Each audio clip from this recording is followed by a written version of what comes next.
So in this section, we'll go over some of the costs that are accrued whenever we purchase a car. So whenever we're thinking about purchasing a car, we have to consider the purchase cost of the car. If we're not paying with cash, then the financing cost, and then the continuing maintenance and operational cost. Let's go over a few definitions. So there is the term leasing versus buying. So leasing involves paying for the use of the car over a specified period of time without owning it in the end. So that's a key idea. There's two types of leasing contracts: close-end leased, open-end lease. You can read the details about them here. Based on the book, some advantages of leasing is you have a lower down payment, lower monthly payment, and then no resale concern at the end. However, some disadvantages is even though you've paid each month something towards the use of the car, you have no ownership at the end of the lease. And there's mileage restrictions on how much you can drive the car, and there is a potential for higher cost over time. Keep in mind, leasing does not cover maintenance, and there are penalties for ending the lease early. And this section is just an overview. Any of these topics, if you're interested in, you can look at them in more depth in our textbook or another trusted source. We're just kind of introducing enough of the ideas behind this that we can look at some of the mathematics behind the calculations for different monthly payment options. So financing a car is when we want to buy a car but we don't have the entire amount in cash. Then you can finance the car and you get an installment loan where the loan is paid off in regular intervals. So if you finance a car, you pay a certain monthly payment each month, and at the end of all the monthly payments, you then own the car. We can calculate the regular payment amount using this formula. I do want to draw your attention here. When we use this formula and type things into our calculator, I'd encourage you, unless you have a very high-powered calculator like an 84 or 89, for some of the calculators with less functions, include these parentheses so it keeps everything in the top of the fraction together, and make sure you include these parentheses to keep everything in the bottom together. And I'd also add in a parentheses here to keep everything in the exponent together. And I'll show how to type this into a calculator with less functionality as well. P is the principal, the loan amount. R is the annual interest rate as a decimal. N is the number of payments. T is payments per year, and T is the number of years. So let's find the amount of a car loan for this scenario. Suppose it's $15,000 that we want to borrow for the car, and we need to figure out the choice between loan A or loan B. Loan A they both have regular monthly payments, but loan A is a 4-year loan at 8%. So let's write out our key terms. Principal is $15,000 for both. Our rate, well, 8% as a decimal, move the decimal place over twice. Our number of payments, it did say monthly, so N is 12 payments because it's per year. And then our T is 4 years for this one. For option B, the principal is still $15,000. The rate is, if you move the decimal place over twice, 0.10. The number of monthly payments is 12. Time is 6. So let's use this formula and find the monthly payments for loan A, monthly payments for loan B. As you're getting used to doing this, I encourage you to write out the formula completely, and then we'll use that and type it into our calculator. So parentheses 15,000, parentheses for the fraction 0.08 divided by 12, close the top parentheses, divided by parentheses 1 minus parentheses 1 plus, and now we type in the R is 0.08. Again, 12 monthly payments. The exponent is negative. Make sure to keep the negative there. N is the number of payments, 12, times the number of years, 4. And then our final close parentheses. So we've substituted everything correctly in the formula. Now let's bring up our calculator.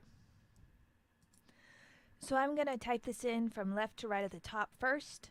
Type in the division sign, then left to right from the bottom using parentheses. So parentheses 15,000. And now I do this open parentheses for my fraction. 0.008 divided by 12, close parentheses, so that's the whole top, divided by, open parentheses for this bottom, 1 minus, open parentheses, 1 plus, and now I need to do my parentheses here for my fraction. Let's add that in. 0.08 divided by 12, close parentheses, and now we do our exponent button, parentheses for the exponent, so negative 12 times 4, close the exponent parentheses, and then close the overall denominator parentheses, and we'll get $366, and let's round to 2 decimal places. The place after the 9 is a 3 that's less than 5, so it stays the same, so we'll round $366.19 per month. So now I'd encourage you pause the video and write out the formula with the corrected value substituted for loan B, calculate it on your own, unpause to check your work. So for loan B, we use the same formula, but we substitute the correct values for that. So I've got 15,000 times, we've got our fraction. Our rate here is 0.10. The number of years is now 6. Oh, excuse me.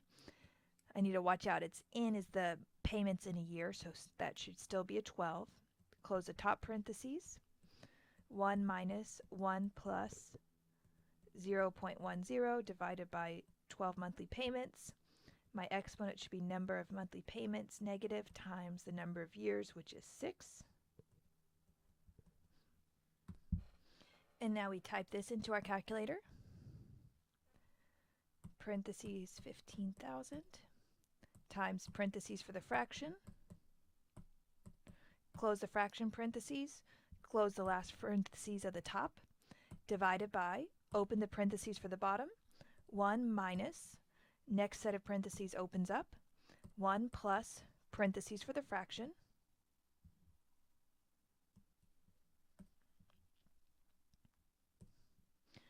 .10 divided by 12, close the parentheses for that, and then we need to, if you look back at the formula, this entire thing has to be in parentheses as what's raised to the exponent. So in our calculator, I've just closed the parentheses for the fraction, but now I need to close the parentheses for this term to make sure this entire term is raised to the exponent. Negative 12 times 6, close the exponent parentheses, and then finally close the fraction parentheses. And hopefully y'all can see here, if we don't have this written out to the side, it would be very challenging to keep up with all of when the parentheses open and close. However, if we've got it off to the side, we can just trace along with one of our fingers to see where we're at, type it into our calculator so that we don't miss anything. So this will round to 2 decimal places. The value after the 8 is a 7. That's 5 or greater, so we round up to 89. 277.89 is our rounded monthly payment. So we can see the monthly payment is lower for loan B, and that makes sense because it's a longer period loan. Now let's calculate the total interest over time for each loan option to see which one of these loans would cost us more at the end of the payment. So loan A we'll do in red. So for loan A we do $366.19 each month times 12 gets you the yearly amount, how much we pay each year. And then it's a 4-year loan, so then times 4 will give us the lifetime of the loan.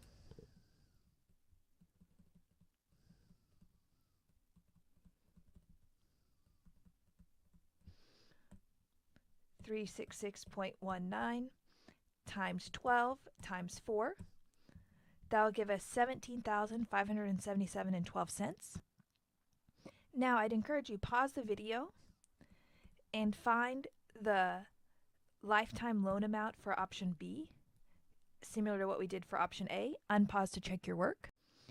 So here for option B, we take the monthly loan amount, multiply it by 12, and that gets us the yearly amount. But since it's a 6-year loan, we then multiply by 6 to get the lifetime value of the loan. 277.89 times 12 times 6, $20,008.08. So if we go with option B, this costs more, and we have the loan for longer. So we'd pay off more overall, and we'd be having to pay this monthly payment for 6 years versus 4. So if we're wanting to choose which of these two options results in less payments over time, then option A would be the cheaper compared to option A and B.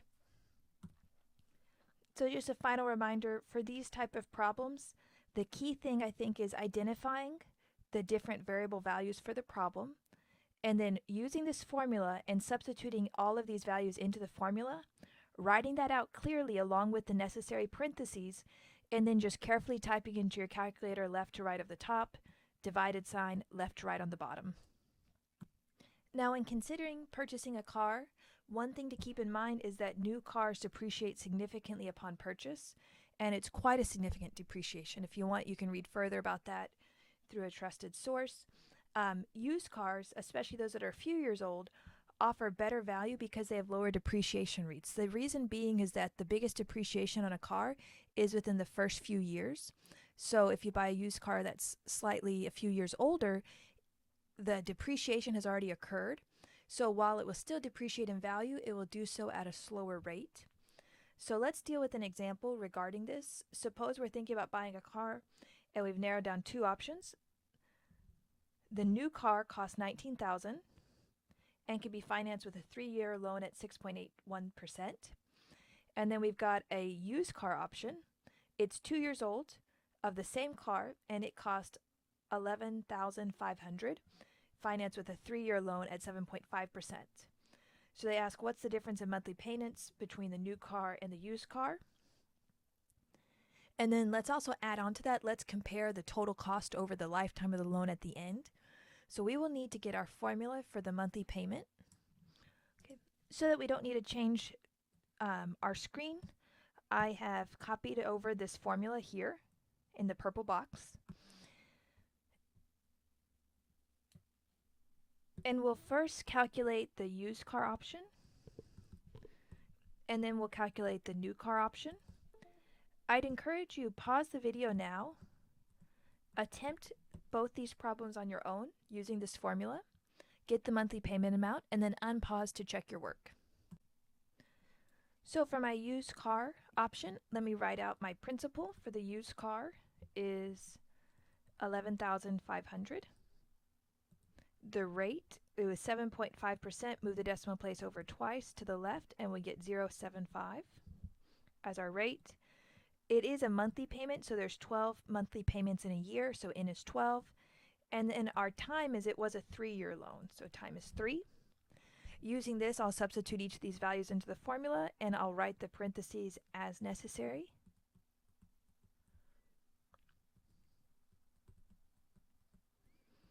Okay. Writing this in gives me something to reference as I type into the calculator.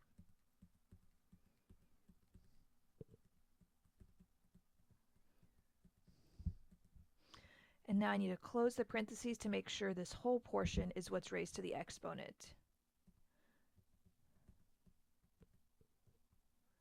And then close the parentheses for the bottom of the fraction.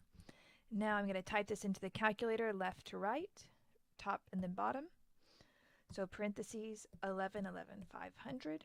Oh, I didn't do the parentheses. Times my parentheses of 0.075.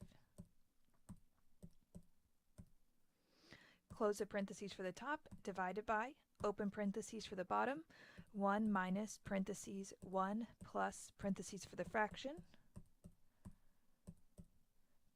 Close parentheses for the fraction, close parentheses for this inner term, then that gets raised to the exponent, parentheses negative 12 times 3, close the exponent parentheses, close the bottom of the fraction parentheses, and I get 357.72 when rounded to 2 decimal places. And now let's do the calculation for the new car. So the new car has a principal of $19,000. The interest rate was 6.18. Move the decimal place 2 places to the left. It's still 12 monthly payments in a year, and then the time is still 3 years. Let's write this out in our formula.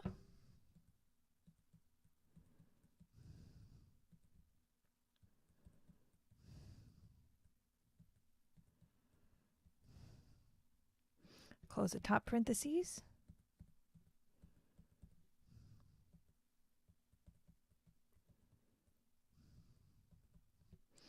Close the fraction parentheses. Close this whole term parentheses that we can now do our exponent.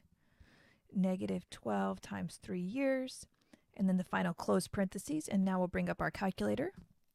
And then we'll carefully type this in left to right. Parentheses 19,000 times our parentheses for our fraction.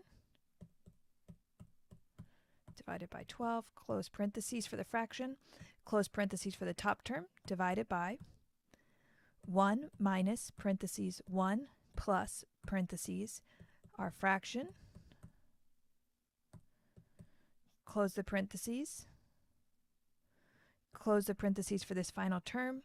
Exponent.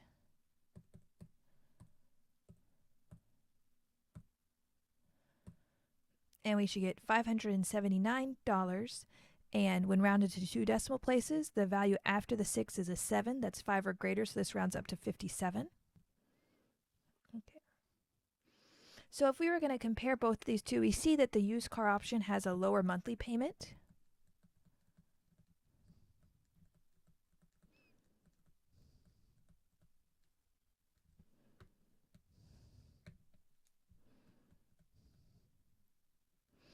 And specifically, the difference in monthly payments, you take that by taking our larger value, the new cost value, minus the used car.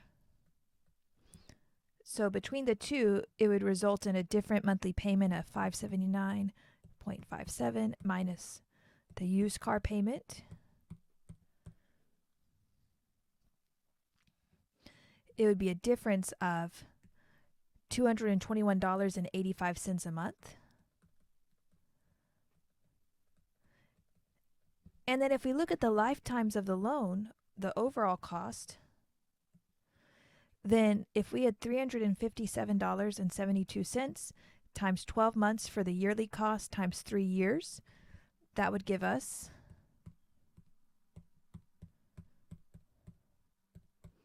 we'd end up paying $1,288.77.92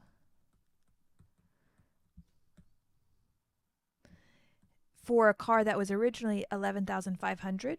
So looks like less than $2,000 in interest payments. We can make that calculation exact if we subtract these.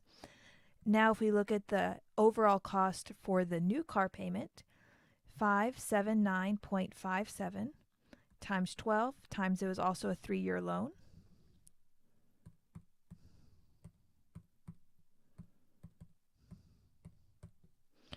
And that would be $20,864.52.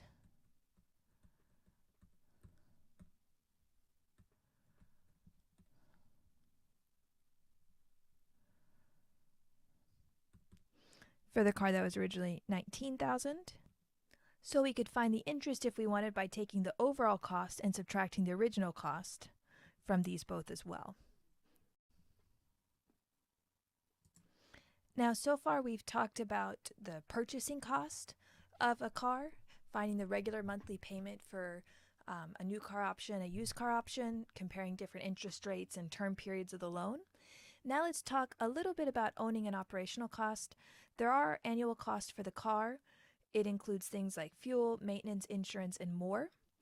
Just looking at the fuel calculations, we can find our annual fuel expense by taking the annual miles that we've driven, divide it by the miles per gallon that the car gets on average, and then multiply it by the price per gallon of fuel at the moment that we're interested in.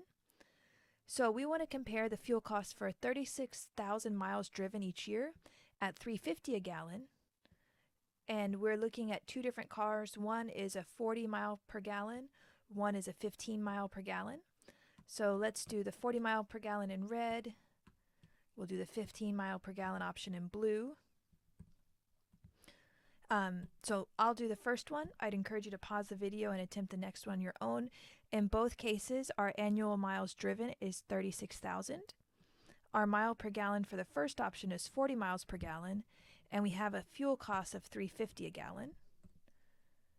So 36,000 divided by 40 times 350, and that'll be an annual fuel cost of $3,000 and $150. And now, if you will, I encourage you pause the video and find the annual fuel expense for the 15 mile per gallon option. So if we drive the same 36,000 miles at 15 miles per gallon at an average cost of $3.50 per gallon, then the annual fuel expense for this option,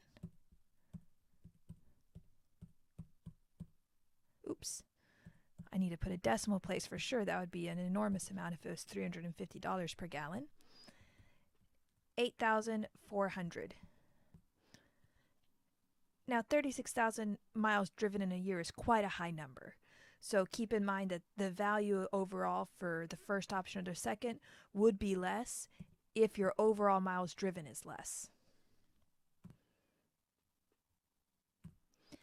So another expense related to cars is car insurance. So you do have to have car insurance for your car.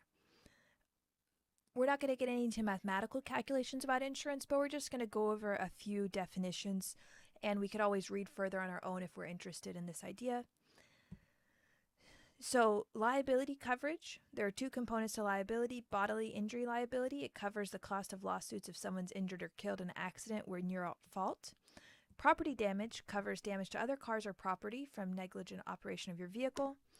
And you could get additional coverage, and you might just want it for additional coverage yourself, or they could be required based on your loan or lease contract. So there's collision coverage, pays for damage or loss of your car if you're in an accident.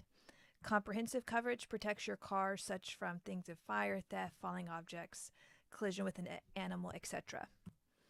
And there's a variety of car insurance companies out there that can offer you different quotes. So if you're further interested, you can look in that online. So if you have any questions from this section, please let me know. I think the key thing to practice is using your calculator correctly, making sure you type in all the necessary parentheses when you're using the monthly payment calculation. And as always, let me know if you have questions, and we'll see you in the next section.